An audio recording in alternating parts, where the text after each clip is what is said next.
The TikTok controversy continues after TikTok CEO Zhou Shouzi testified before the U.S. Congress last week, as the U.S. is pushing to ban the app. In an exclusive interview with TVBS commentator Wen Qiyu, Ma Rui, the founder of TechBuzz China and a technology and financial analyst, shares her views on the TikTok threat. The political leaders in the U.S.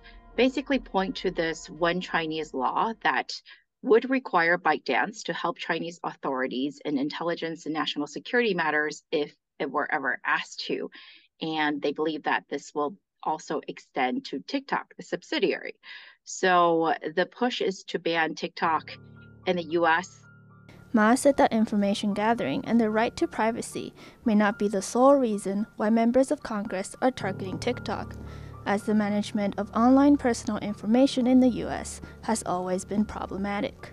It could seem that, TikTok is being singled out, again, because of its Chinese ownership and not really because of its data collection practices. Also, as many other analysts have pointed out, American data is actually being sold kind of freely all over the world, including to Chinese entities by data brokers, because that aspect of our data privacy is not very well regulated at all. Ma, who once served as an investment partner at 500 startups, pointed out that Silicon Valley investor Peter Thiel and Republican members of Congress are pointing their fingers at TikTok due to the economic factors and are concerned about the U.S.'s top position in technology. His fund and many other funds in Silicon Valley in recent years have also gotten a lot bigger in terms of investments into defense tech. So having, restrictive or maybe an openly hostile relationship with China could be very good for those portfolio companies. So maybe I'm thinking a little too much, but I think those could be very, very valid concerns.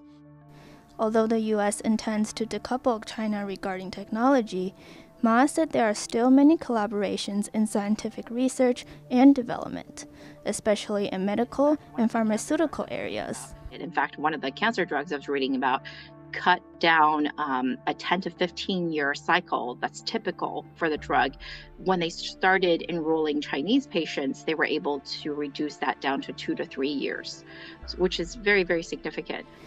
Ma said the U.S. and China had a lot of collaboration in fields including AI, but they are drifting apart, which has seriously impacted the investment in Silicon Valley. I can say from personal experience that, back in 2015-16, there were many Chinese investors looking to deploy capital here in Silicon Valley, and that has basically decreased to nothing. So as far as I know, no one's really doing it at scale. Maybe a few individuals are still doing deals, but no large organizations or institutions are really trying to deploy large amounts of capital. Ma believes it is not feasible for the United States and China to end scientific and technological cooperation, and calls for establishing more security protection mechanisms.